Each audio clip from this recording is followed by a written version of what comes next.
A Mão e a Luva, Machado de Assis, capítulos 11 e 12. Durante uma inteira e comprida semana, deixou Estevão de aparecer no escritório onde trabalhava com Luiz Alves. Não apareceu também em Botafogo. Ninguém o viu em todo esse tempo nos lugares onde ele era mais ou menos assíduo. Foram 6 dias, não digo de reclusão absoluta, mas de completa solidão, porque ainda nas poucas vezes que saiu, fê-lo sempre a horas ou em direção que a ninguém via e de ninguém era visto. Mas não fora essa crua e malfadada crise, e é quase certo que ele meteria uma lança na África daqueles dias, que era um ponto muito sério e grave, a questão magna da Rua do Ouvidor e da casa do José Tomás, a ponderosa, crespa e complicada questão de saber se a Stefanoni estrearia no Hernani. Esta questão de que o leitor se ri hoje, como se hão de rir os seus sobrinhos de outras análogas puerilidades, esta pretensão a que se opunha a Lagrua, alegando que o Hernani era seu, pretensão que fazia gemer as almas e os prelos daquele tempo, era coisa muito própria a espertar os brios do nosso Estevão, tão marechal nas coisas mínimas como recruta nas coisas máximas. Infelizmente ele não aparecia, não sabia sequer do conflito e do debate, ocupado como estava em travar o áspero e sangrento duelo do homem contra si mesmo, quando lhe falta o apoio ou a consolação dos outros homens. Todo ele era Guiomar. Guiomar era o primeiro e o último pensamento de cada dia. A sombra da moça vivia ao pé dele e dentro dele, no livro em que lia, na rua solitária onde acaso transitava, nos sonhos da noite, nas estrelas do céu, nas poucas flores de seu inculto jardim. Um leitor perspicaz, como eu suponho que há de ser o leitor deste livro, dispensa que eu lhe conte os muitos planos que ele teceu, diversos e contraditórios, como é de razão em análogas situações. Apenas direi, por alto, que ele pensou 3 vezes em morrer, 2 em fugir à cidade, 4 em ir afogar a sua dor moral naquele ainda mais mortal pântano de corrupção em que apodrece e morre tantas vezes a flor da mocidade. Em tudo isso, era o seu espírito apenas um joguete de sensações contínuas e variadas. A força, a permanência do afeto não lhe bastava dar seguimento e realidade às concepções vagas de seu cérebro, enfermo ainda quando estava de saúde. A ideia do suicídio fincou-lhe mais adentro no espírito, certa tarde em que ele saiu a espairecer e viu um enterro que passava, caminho do Caju. O préstito era triste, ainda mais triste pela indiferença que se lia no rosto dos que iam piedosamente acompanhando o morto. Estevão descobriu-se sinceramente, desejou ir ali dentro, metido naquelas estreitas tábuas de pinho, como todas as suas dores, paixões e esperanças. Não tem outro recurso, pensou ele, é necessário que morra, é uma dor só e é a liberdade. Ao voltar para casa, uma criança que brincava na rua, em camisa, com os pés na água barrenta da sarjeta, fê-lo parar alguns instantes, invejoso daquela boa fortuna da infância que ri com os pés no charco. Mas a inveja da morte e a inveja da inocência foram ainda substituídas pela inveja da felicidade quando, ao recolher-se, viu as janelas abertas de uma casa vizinha e a sala iluminada e uma noiva coroada de flores de laranjeira a sorrir para o noivo, que sorria igualmente para ela, ambos com um sorriso indefinível e único da ocasião. Os 5 dias correram-lhe assim, travados de enojo, de desespero, de lágrimas, de reflexões amargas, de suspiros inúteis, até que raiou a aurora do 6º dia e com ela, ou pouco depois dela, uma carta de Botafogo. Estevão, quando viu o criado da baronesa à porta da sala, com uma carta na mão, sentiu tamanho alvoroço que não ouviu nada do que ele lhe disse. Suporia que a carta era de Guiomar? Talvez, mas a ilusão durou os poucos instantes que ele gastou em romper a sobrecarta e desdobrar a folha de papel que vinha dentro. A carta era da baronesa. A baronesa perguntava-lhe graciosamente se ele havia morrido e pedia que fosse falar-lhe acerca da demanda que ela trazia. Estevão chegara já ao estado de só esperar um pretexto para transigir consigo mesmo. Não podia vê-lo melhor. Escreveu rapidamente 2 linhas de resposta e, a 1h apeava-se de uma tílbure à porta da funesta e deliciosa casa onde havia passado as melhores e as piores horas da vida. Sabe por que razão lhe dei este incômodo, além do prazer que tinha em vê-lo? Perguntou a baronesa logo depois dos primeiros cumprimentos. Disse-me que era por causa da demanda. Sim, precisamente, assentar algumas coisas antes da nossa partida. Vossa Excelência sai da corte? Vamos para a roça. Estevão empalideceu. Na situação dele, aquela viagem era a melhor coisa que lhe podia acontecer. Contudo, fez-lhe mal a notícia. A conversa que se seguiu foi toda sobre o assunto forense e durou uma longa hora sem que aparecesse Guiomar. Ao despedir-se, atreveu-se Estevão a perguntar por ela. Anda passeando, respondeu a baronesa. Estevão despediu-se da constituinte, que o acompanhou até a porta da sala, repetindo-lhe algumas recomendações que o advogado mal pôde ouvir e absolutamente lhe não ficaram de memória. A esperança de ver a moça levara-o, mais que tudo, àquela casa. Saía sem ter o gosto de a contemplar ainda mais uma vez. Mais do que isso, ameaçado de a não ver tão cedo, ou quem sabe, se nunca mais. Ia ele a refletir nisso e aproximar-se da porta, onde parava ao mesmo tempo um carro. Estevão estremeceu naturalmente antes de ver quem ia apear-se. Grudou-se ao portal, com os olhos fitos na portinhola, que um lacaio abria apressadamente. A primeira figura que desceu foi a nossa conhecida Mrs. Oswald, que o fez sem dar tempo a que Estevão lhe oferecesse a mão. O bacharel, desde que a vira, aproximara-se rapidamente da portinhola. Guiomar desceu logo depois. A mão apertada na luva cor de pérola pousou levemente na mão de Estevão, que estremeceu tudo. A moça fez-lhe um cumprimento risonho, murmurou um agradecimento e recolheu-se com a inglesa. Era pouco, mas esse pouco alvoroçou o bacharel, que enfiou dali para a cidade em direção ao escritório. Luiz Alves admirou-se de o ver, não foi com um espanto de 6 dias, como deveria ser, mas de 48 horas, quando muito. Que admira? A preocupação de Luiz Alves por aqueles dias era a candidatura eleitoral. A boa nova devia chegar-lhe na primeira mala do norte. Ora, em boa razão, um homem que está prestes a ser inscrito nas tábuas do parlamento não pode cogitar muito dos amores de um rapaz, ainda que o rapaz seja amigo, e os amores verdadeiros. Estevão não perdeu tempo em circunlóquios, foi entrando e entornando a alma toda, aflita e consolada a um tempo, no seio do velho amigo e companheiro. A cada trecho da confissão plena que ele ali lhe fez, respondia a um comento, ora sério, ora gracioso, de Luiz Alves.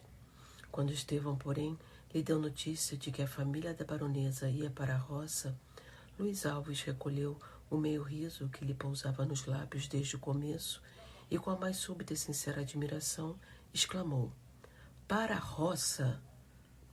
Disse-o agora mesmo a baronesa. Mas Luiz Alves não acabou.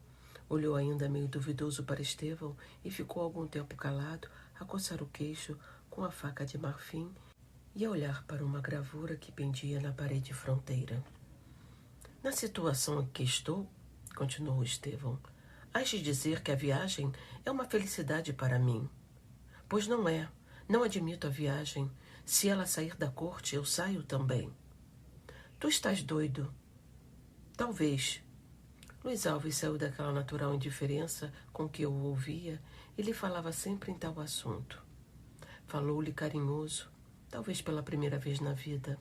O que lhe disse foi apenas uma edição aumentada do que lhe havia dito em anteriores ocasiões, agora com maior fundamento, porque depois do formal desengano de Guiomar, não havia outro recurso mais que ir esquecê-la de todo. Oh, isso nunca, interrompeu Estevão. Demais, não sei, não estou certo se ela falava de coração naquela tarde. A candidez com que Estevão disse isso era a fiel tradução de seu espírito, e a razão de tais palavras não a procure o leitor em outra parte, mas que não seja aquele sorriso de há pouco, ao pé do carro, sorriso que lhe bailava no cérebro, como um raio de sol coado por entre nuvens negras de tempestade. Luís Alves sacudiu a cabeça e enfiou os olhos pelas folhas rabiscadas de uns autos que tinha diante, e que entrou a folhear vagarosamente. Súbito, bateu uma pancadinha com a mão espalmada sobre os papéis e levantou a cabeça. Há um meio, talvez, de saber tudo, disse ele, de saber se ela verdadeiramente te ama ou... Posso tentá-lo com uma condição. Qual? A condição de eliminares as tuas pretensões. Que diabo ganhas tu em nutrir uma paixão sem eficácia nem remédio? Esta promessa era a mais dura que se podia arrancar de um coração em que as gerações de esperanças se sucediam quase sem solução de continuidade. Fê-la, todavia, Estevão, talvez com a secreta resolução de a atrair. Luís Alves ficou só daí a alguns minutos. As últimas palavras que disse ao colega foram 2 ou 3 pilhares de rapaz, mas apenas ficou só, tornou-se sério, e, inclinando o corpo para a frente, com os braços na secretária e a raspar as unhas com um canivete, ali esteve largo tempo, como a refletir, longe de Estevão, que aliás já não ia perto, e ainda mais longe dos autos que tinha diante de si. Mas em que pensava ele, se não era em Estevão, nem nos autos, nem também por agora nas suas esperanças eleitorais? Paciência, leitor, sabê-lo-á daqui a nada. Contenta-te com a notícia de que, ao cabo de 20 minutos daquela abstração, Luís Alves volveu a si, proferindo em alta voz esta simples palavra: não há dúvida, é uma ambiciosa. E, descativado daquela preocupação, enterrou-se de todo na leitura dos autos. Capítulo 12. Mal recomeçara Luís Alves a leitura dos autos, entrou no gabinete o criado, apresentando-lhe um bilhete de visita. Que entre, disse o advogado, lendo o nome do sobrinho da baronesa. E logo se ouviu no corredor o passo medido e lento do mancebo, que daí a nada assomava à porta do gabinete, fazendo uma cortesia sisuda, mas graciosa. Venho incomodá-lo, doutor? Perguntou Jorge. Pelo amor de Deus! Exclamou o advogado, erguendo-se, indo buscá-lo à porta. Não me incomodaria em caso nenhum. Agora, sobretudo, que a leitura de uns papéis me fatigou sobremaneira, a maior fortuna que eu poderia desejar é a presença de um homem de espírito. Jorge agradeceu este cumprimento um pouco enfático e retribuiu-o com outra lisonjaria muito mais extensa e de maior alcance. Quer dizer que ele vinha pedir alguma coisa. Efetivamente, passados os minutos de introito e desfiadas as generalidades, Jorge impertigou-se mais do que até ali estivera e desfechou esta pergunta abrupta. Sabe que venho pedir-lhe uma coisa grave? Luís Alves inclinou-se. Grave e simples ao mesmo tempo, continuou o sobrinho da baronesa. Mas antes disso, precisa saber se é tão amigo da nossa família como ela o é do senhor. Oh, de certo. O senhor é o menos assíduo, talvez, das pessoas que lá vão, apesar de vizinho. Só agora o vejo ali mais a miúdo. Entretanto, é como uma flor que se trai pelo aroma. Minha tia tem a seu respeito a melhor opinião do mundo. Acha-lhe uma gravidade, e eu também a sinto, e nem compreendo que um homem possa ser outra coisa. Os tais espíritos fúteis são insuportáveis, concluiu Luís Alves, ansioso por chegar ao objeto da visita. O objeto era a viagem da baronesa. Um comendador, amigo do finado barão, e fazendeiro em Cantagalo, tinha promessa da viúva havia 2 anos de ir lá passar algum tempo. A baronesa esquivara-se sempre a cumprir a palavra dada. Agora, porém, tal fora a insistência que se resolvera a ir. Ora, o que Jorge vinha propor era, expressões dele, uma conjuração de amigos para dissuadir a tia daquele projeto. Afiançava ao advogado que, ainda descoberta a conjuração, teria ele a vida sã e salva. Luiz Alves supôs a princípio que aquilo era um simples pretexto, mas tendo observado que a bela Guiomar não era indiferente ao rapaz, compreendeu que este tinha na conjuração proposta um interesse inteiramente pessoal. Enfim, Jorge chegou a confessar que, se a tia insistisse em sair da corte, ele não tinha remédio senão acompanhá-la. O acordo não foi difícil. Ficou assentado que fariam todos os esforços para dissuadir a baronesa. Jorge quis sair logo. Reteve o Luiz Alves algum tempo mais, com expressões de louvor habitualmente tecidas e mais habilmente encastoadas na conversação. E também deixando-se ir à feição do espírito dele, aceitando-lhe as ideias e os preconceitos e aplaudindo-os discretamente. Sérios quando eles o eram, ou pareciam ser, chocarreiro quando tinham com ar de graça, respondendo enfim a todos os gestos e meneios do outro, como faz o espelho por ofício e obrigação. Toda a arte, em suma, de tratar os homens, de os atrair e de os namorar, que ele aprendera cedo e que ele devia aproveitar mais tarde na vida pública. De noite foi Luiz Alves à casa da baronesa, onde poucas pessoas havia, todas de intimidade. A dona da casa, sentada na poltrona do costume, tinha ao pé de si uma senhora da mesma idade que ela, igualmente viúva, e de fronte às suíças brancas e aposentadas de um ex-funcionário público. Num sofá viam-se Mrs. Oswald e George a conversarem em voz, ora muito baixa, ora um pouco mais elevada. Adiante, dois moços contavam às duas senhoras o enredo da última peça do ginásio. Mais longe, uma moça da vizinhança gabava a outra, a tesoura de Madame Bragaut, que pedia messas, dizia ela, ao pincel do cenógrafo seu marido. Enfim, junto a uma das janelas, via-se uma mocinha viva e bonita a dizer-me ninharias graciosas a outra pessoa, que era nada menos que a nossa conhecida Guiomar.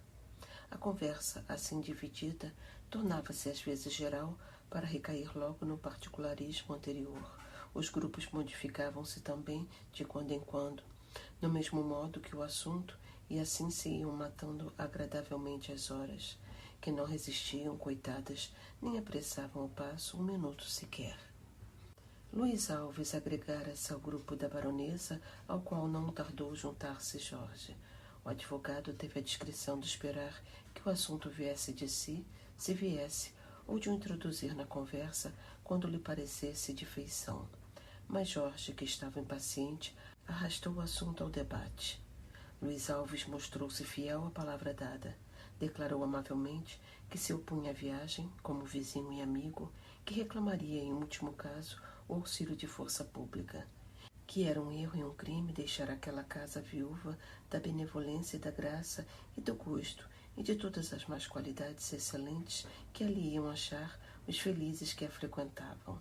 Que, enfim, o mal era tamanho que não deixaria de ser pecado, posto não viesse apontado nos catecismos, e como pecado seria de força punido com amargas penas no outro século, pelo que, e o mais dos autos, era a sua decisão que a baronesa devia ficar. Todas estas razões foram ditas como deviam de ser, de um modo galante e folgazão, a que a baronesa respondia igualmente, e que não daria nada mais de si se Luiz Alves, mudando de estilo, não fosse pôr o assunto em diferente terreno. Digamos a verdade, senhora baronesa. A viagem há de ser-lhe imensamente incômoda, se for só isso. Suas forças não são de certo iguais às de seus primeiros anos. Sua saúde é melindrosa e não poderá sofrer tanta fadiga. Confesso que falo em nome de certo interesse pessoal de amigo e de vizinho, mas a principal razão não é essa. Se houvesse um motivo urgente, bem, mas tratando-se apenas de uma promessa feita há tanto tempo, seria crueldade da minha parte não insistir que ficasse. A baronesa defendia-se, e Luiz Alves não tardou em reconhecer de si para si que ela não se defendia com o vigor de uma resolução original e própria. A conversa, entretanto, tornara-se mais geral. De todos os lados partiram votos de oposição. Guiomar havia já alguns minutos que não atendia a interlocutora. Tinha um ouvido afiado e assestado sobre o grupo da madrinha. Ninguém a observava, mas é privilégio do romancista e do leitor ver no rosto de uma personagem aquilo que as outras não veem ou não podem ver. No rosto de Guiomar podemos nós ler não só o tédio que lhe causava aquela opinião unânime contra o projeto da baronesa, mas ainda a expressão de um gênio imperioso e voluntário. «Estamos de acordo, creio eu?» perguntou Luiz Alves, olhando alternadamente para a baronesa e as outras pessoas. «Não é possível, doutor», respondia a boa senhora. «De certo que não é possível», interveio Guiomar do lugar onde estava. «A viagem não oferece risco, nem minha madrinha está inválida. Demais, é uma promessa feita, não se pode deixar de cumprir». Essa opinião, dita em tom seco e firme, ainda que a voz nada perdesse do seu natural aveludado, equivaleu a um pouco de água fria lançada na fervura triunfante dos ânimos. «Guiomar tem razão», disse a baronesa. «Já agora é preciso ir. São apenas 3 ou 4 meses».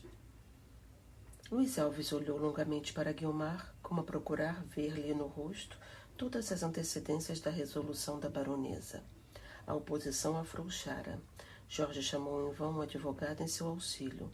A resolução da tia, se alguma vez fora abalada, tornara-se outra vez firme. Guiomar, entretanto, erguera-se e chegara ao grupo da madrinha. Jorge fitou-a com uma expressão de vaidade e cobiça. Luiz Alves, que se achava de pé, recuou um pouco para deixá-la passar. Os olhos com que a contemplou não eram de cobiça nem de vaidade. A leitora, que ainda lembrará da confissão por ele mesmo feita a Estevão, suporá talvez que eram de amor. Talvez, quem sabe? Amor um pouco sossegado, não louco e cego como o de Estevão, não pueril e lascivo como o de Jorge, um meio termo entre um e outro, como podia havê-lo no coração de um ambicioso. «O Dr. Luiz Alves defende causas mais», disse Guiomar, sorrindo para ele. «Não se trata de uma coisa impossível. Quanto a mim, Cantagalo só tem um inconveniente. Será menos divertido que a corte, mas o tempo passa depressa». «Nesse caso», disse Jorge, suspirando, «eu também dispenso teatros e bailes. Sacrifico-me à família». «Queres ir conosco?» perguntou a baronesa alegremente. «Que dúvida!» Guiomar mordeu o lábio inferior com uma expressão de despeito que pôde conter e abafar sem que ninguém a percebesse, ninguém, exceto Luiz Alves. Um sorriso tranquilo e perspicaz roçou os lábios do advogado, enquanto a moça, para esconder a impressão que lhe ficara, de novo se dirigiu à janela, onde esteve alguns momentos sozinha, meio voltada para a janela e meio guardada pela sombra que ali fazia a cortina. Um rumor de passos fê-la voltar-se para dentro. Era Luiz Alves. «Ah», disse ela, fingindo-se tranquila, «agradeço-lhe não haver insistido mais nos seus conselhos». «A intenção era boa», respondeu Luiz Alves em voz baixa, «mas será agora excelente. Nem tudo está perdido. Eu me incumbo de salvar o resto». Guiomar franziu a testa com o mais vivo e natural espanto, tal espanto que parecia havê-la feito esquecer outro sentimento igualmente natural, o do despeito que lhe causaria aquela singular familiaridade. Mas o assombro dominou tudo. Guiomar sentiu que ele lera nela a razão da insistência e do desgosto do resultado. A ruga desfez-se pouco a pouco, mas a moça não retirou logo os olhos. Havia neles uma interrogação imperiosa que a alma não se atrevia a transmitir aos lábios. Se há nos do leitor alguma interrogação, esperemos o capítulo seguinte.